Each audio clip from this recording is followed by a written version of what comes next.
Olá, amigos. Hoje nós vamos conversar com Gerson Luiz Tavares, que é palestrante espírita da cidade de Florianópolis. Nos dispusemos hoje a falar sobre as leis morais, a lei de conservação, a lei de destruição e a lei do progresso. Após tratarmos desse assunto, nós vamos ver a mensagem do Momento Espírita, que tem como título Heranças de Imortalidade. Olá, Gerson, é uma alegria imensa para nós ter você mais uma vez participando do programa Espiritismo Responde. Olá, Ivone e todos da equipe deste abençoado programa e aqueles que acompanham toda essa programação. É uma alegria estarmos aqui. Que bom. Gerson, ao escrever o Livro dos Espíritos, Allan Kardec denomina a terceira parte de leis morais. Qual foi a razão, no seu entendimento, dele dedicar a terceira parte às leis morais? É interessante que ele utiliza a palavra lei, né? Exatamente porque, se nós observarmos toda a dinâmica da vida universal e a nossa planetária, todos os fenômenos de vida, todas as ocorrências do ambiente natural, nós somos cercados por inúmeras leis. As leis da física, as leis da biologia, as leis da química, as leis inúmeras. Não há nenhum movimento que se faça no universo, na Terra, que não seja regido por leis. E nós vamos observar que são leis todas regendo os fenômenos materiais. Allan Kardec, depois de revelar o espírito imortal, falar, estudar da sua origem, natureza e sua destinação, estabelece que se existem as leis que regem a vida, a dimensão material, ele conclui que, e descobriu, que há leis que regem a vida do espírito.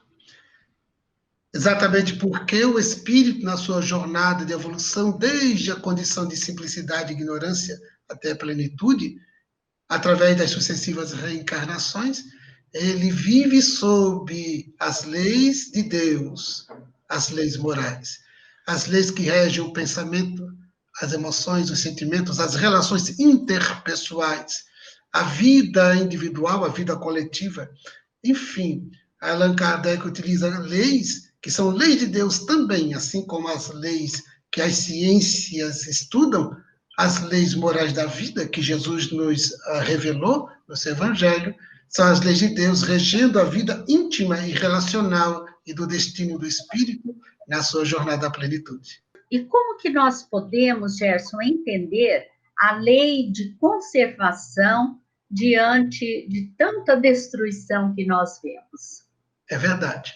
Se nós observarmos o codificador, ele apresenta, na sequência das suas leis, apresenta, por exemplo, a lei de reprodução, que nos revela as leis morais da vida, além das leis biológicas, que atuam no fenômeno da reprodução, a necessidade do espírito imortal volver ao proscênio da Terra para a experiência da dimensão corporal, da dimensão física da vida. E precisa das leis específicas que não são denominadas leis de reprodução. Então ele fala de vida do espírito desencarnado, de vida do espírito encarnado, e nas suas sucessivas reencarnações. E é necessário, então, trabalhar a lei de conservação, que a ciência também examina na perspectiva instintual, os instintos de conservação. Então, a lei de conservação é essa lei moral de Deus que estabelece a necessidade de nós atuarmos no sentido de preservar a vida, de valorizar a vida, porque se nós não cuidarmos da vida do corpo, da vida do espírito e do meio ambiente que nos circunda, nós estaremos violentando esta lei universal, esta lei que é a lei de vida, Por isso, nós ficamos bastante impactados quando acompanhamos tantos movimentos destrutivos.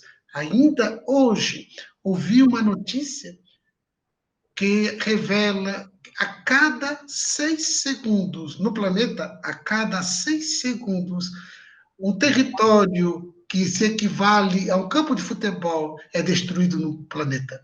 E a nossa Amazônia é uma das grandes representantes desses índices lamentáveis, lei de destruição. Mas é uma destruição abusiva, porque Allan Kardec, no seu momento oportuno, nas leis morais, ele fala de lei de destruição. E então nós estamos contrariando a lei de destruição quando praticamos a destruição abusiva, porque a destruição é um fenômeno da vida natural. Eu, para me alimentar, eu preciso destruir. Destruo um brócolis para me alimentar, né? Destruo um alface. Mas também animais são mortos quando a alimentação é carnívora. Animais são mortos. São leis, a lei de destruição para manter a vida.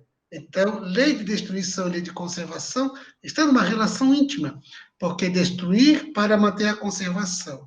Mas os espíritos deixam a Allan Kardec o limite, a fronteira muito lúcida, quando estabelece que existe a destruição necessária, mas há a destruição abusiva, que é o que constatamos que você alertou, quando há tanto desmandos e tanta arbitrariedade no uso das nossas fontes naturais, por exemplo, nesta época que se fala tanto de sustentabilidade, uso racional da água, por exemplo, quanto desperdício. Quando nós não cuidamos de fazer a seleção do nosso lixo caseiro, quantos problemas, segundo os registros bastante atuais, se continuarmos neste ritmo, no ano de 2050, teremos mais plástico nos oceanos do que peixes. Isso é destruição abusiva. Enquanto que a destruição, a lei de destruição, ela está em harmonia com a lei de conservação, porque se destrói para conservar, se destrói para progredir. Então, é a lei de destruição que Allan Kardec, sob orientação dos espíritos, denomina a destruição necessária e a destruição abusiva. E a lei de conservação é para mantermos-nos vivos, seguros, e a lei de conservação pede, nos solicita e nos exige comportamento de conservação também das fontes naturais, do meio ambiente. E todo abuso, ele se constitui nossa responsabilidade individual e coletiva, e responderemos por isso. E que tipo de ocorrências são consideradas destruição dentro das leis de Deus? Ou seja, destruição necessária. Quais seriam? A partir do comportamento humano, nós demos o exemplo da alimentação. A alimentação dos seres da vida, a flora, os vegetais, nós destruímos para conservar. É uma destruição necessária, dentro dos limites das leis de Deus. Mas também, para construirmos as cidades, hoje nós vivemos uma grande explosão demográfica, as cidades precisaram ser constituídas, ampliadas, foi necessário se destruir para as construções. Dentro de uma ação sustentável, faz parte da destruição necessária, e dentro dos limites das leis de Deus. Mas também encontraremos, no âmbito das leis de destruição, os flagelos, a fome, as pestes. Vivemos um quadro de pandemia na atualidade.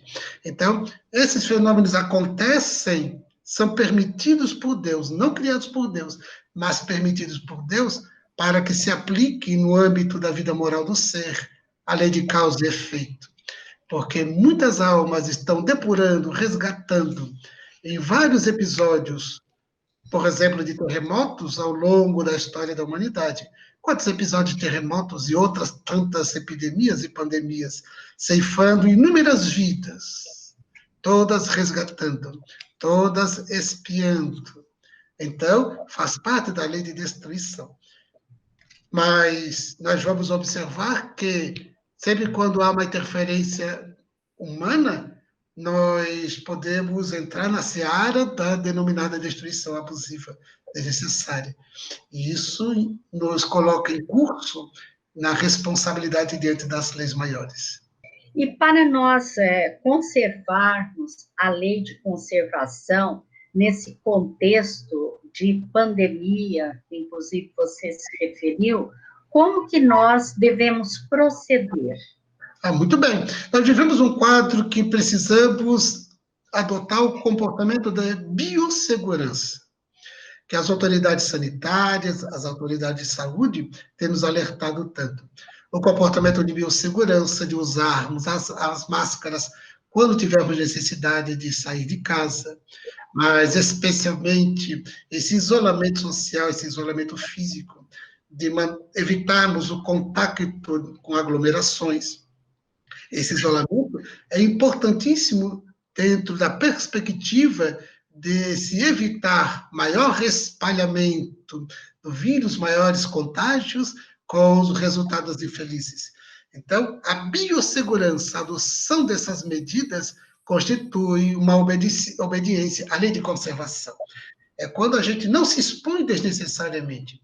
É quando nós temos respeito pela nossa vida e pela vida do outro. Eu entendo que esse momento que estamos vivendo, ele é um momento bastante interessante porque nos coloca em teste. O quanto que eu respeito a minha vida. Allan Kardec, no Evangelho segundo o Espiritismo, tem um capítulo que trabalha esse tema, cuidar do corpo e do espírito. O quanto que eu tenho cuidado do corpo, porque ele é um instrumento de ação. Eu, espírito, uso este corpo, nesta atual reencarnação, como instrumento de ação para a minha dinâmica reencarnatória. Então, eu preciso cuidar deste corpo. E cuidar do espírito é a saúde mental.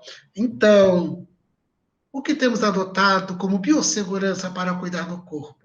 Ou temos exposto de forma desnecessária? Os noticiários revelam, em constantes momentos em que a polícia chega a situações em que multidões estão reunidos numa festa, uma aglomeração absolutamente desafiadora. Por quê? Porque são pessoas que não respeitam o seu corpo e o outro. Porque quando eu adoto o isolamento social e quando eu estou necessitado de estar em algum ambiente, num supermercado, por exemplo, e uso a máscara, eu estou não somente cuidando de mim, mas cuidando do outro, porque eu posso ser um vetor do vírus. Então, veja a responsabilidade comigo e com o outro. É o processo de empatia e de autocuidado. Cuidar do outro e de si mesmo. É uma dinâmica muito interessante que nos coloca em teste na atualidade.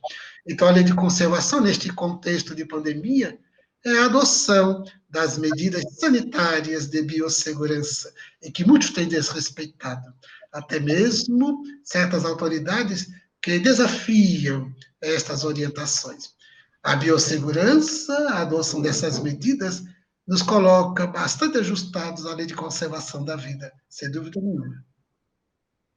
Gerson, a maneira de nós agirmos, vamos dizer, mentalmente, seria uma forma de se preservar?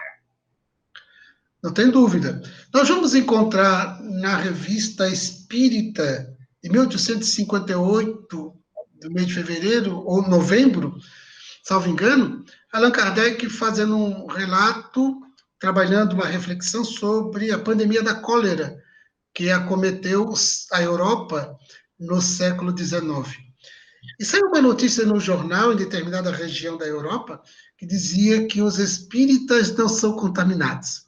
E Allan Kardec disse, não, nessa reflexão da Revista Espírita, não tem nada a ver que os espíritos não são contaminados porque eles não estão à margem, não são seres protegidos de forma especial. Mas, afirma Kardec, a postura mental da fé e do respeito à medida de biossegurança nos conduzem a uma maior capacidade de preservação.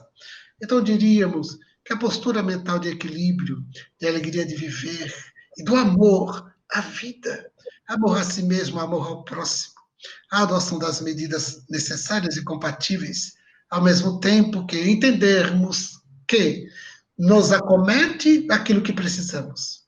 Se eu não adotei nenhuma postura desavisada, equivocada, irresponsável, me acomete aquilo de que preciso.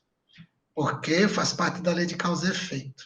E se não faz parte da minha quadra de necessidade evolutiva expiatória, eu não precisaria nem passar, a menos que me exponha de forma irresponsável. Essa postura mental e comportamental nos coloca numa situação de muita tranquilidade, porque se me acomete com todas as medidas que eu adoto, é porque era inevitável, fazia parte das minhas necessidades. Mas não faz parte das minhas necessidades, não seria acometida. Isso nos dá uma segurança, uma tranquilidade, uma serenidade no enfrentamento desta realidade que está posta. E junto às leis de conservação e destruição está a lei de progresso, não é? Como que a doutrina espírita define a lei de progresso? Nós vamos encontrar em toda a perspectiva espírita a lei de progresso estando como um dos princípios destacados, fundamentos especiais do espiritismo, porque apresenta-nos o espírito como um ser que um dia fora criado, simples e ignorante, ou seja, sem experiências e sem saberes. Mas a partir das sucessivas reencarnações, graças à lei de evolução, à lei de progresso, o espírito sai da simplicidade e ignorância pelas experiências e pela aquisição do conhecimento para arrumar na direção das conquistas da evolução individual e coletiva. Então, o progresso é essa dinâmica da vida nas sucessivas reencarnações, o espírito que jornadeia as diversas experiências do corpo para alargar a sua inteligência, adquirir saberes, desenvolver valores morais e espirituais, para um dia não precisar mais da roupagem corporal para viver feliz, porque alcançar a plenitude. Então, a lei de progresso, ela vem bem ao encontro da lei de conservação e lei de destruição. Porque a lei de conservação e destruição, elas se articulam para o progresso. Uma não contraria a outra, estão se articulando para o progresso.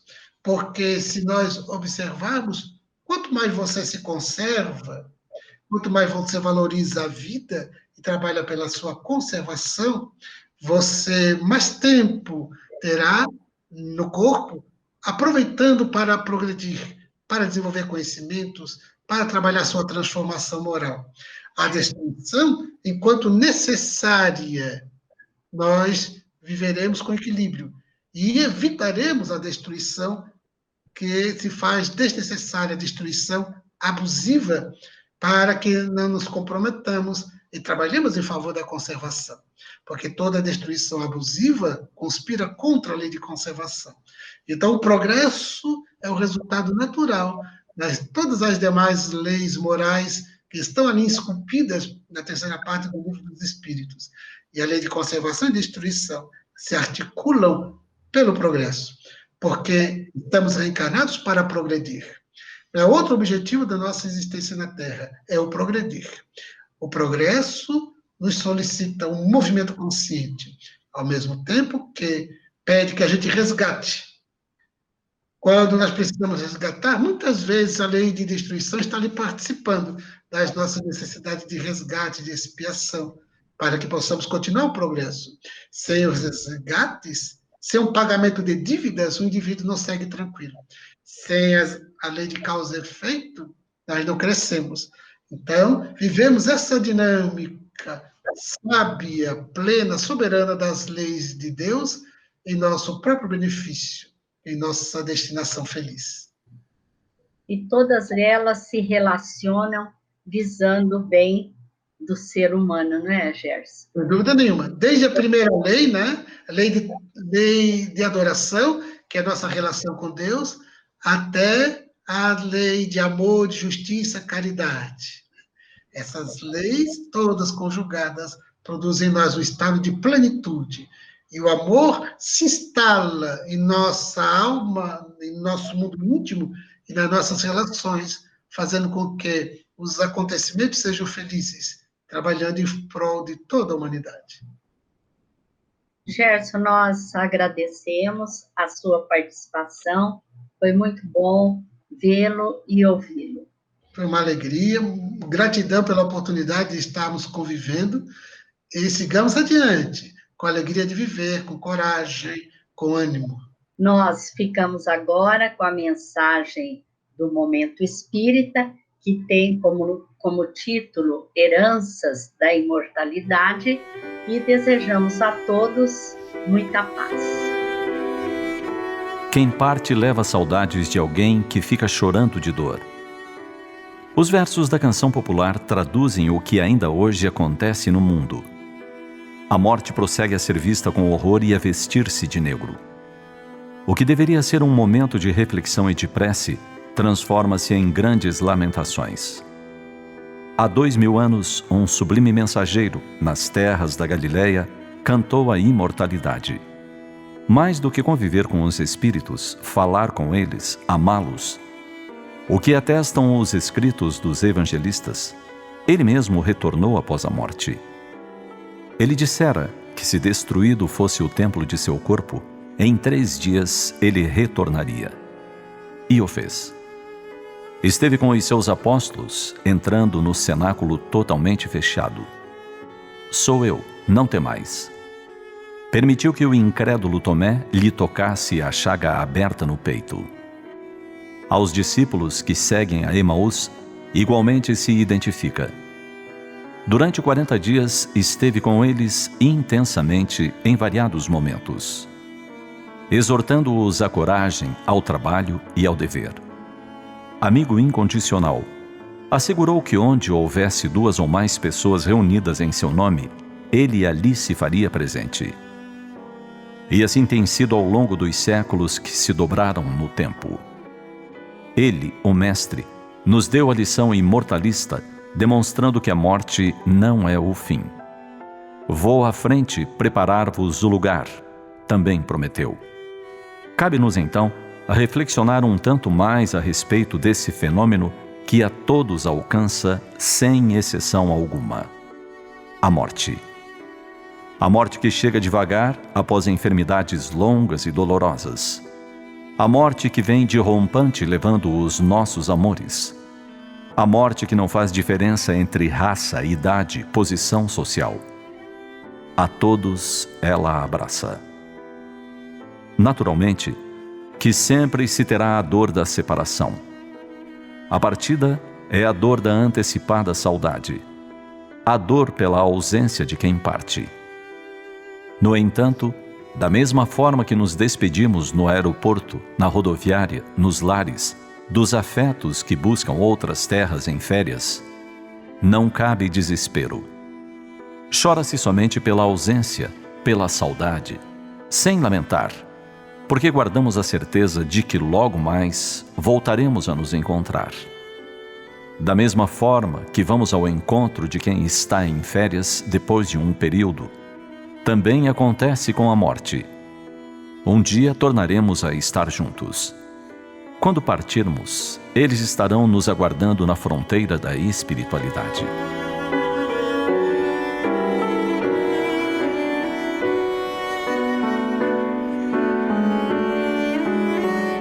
Na Terra, quando estamos distantes, vamos utilizando todas as formas de comunicação de que dispomos para arrefecer a saudade.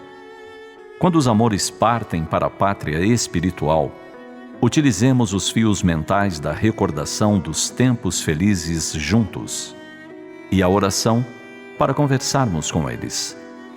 E nos será, então, bastante comum sonharmos com os amores que se foram e continuam a nos amar.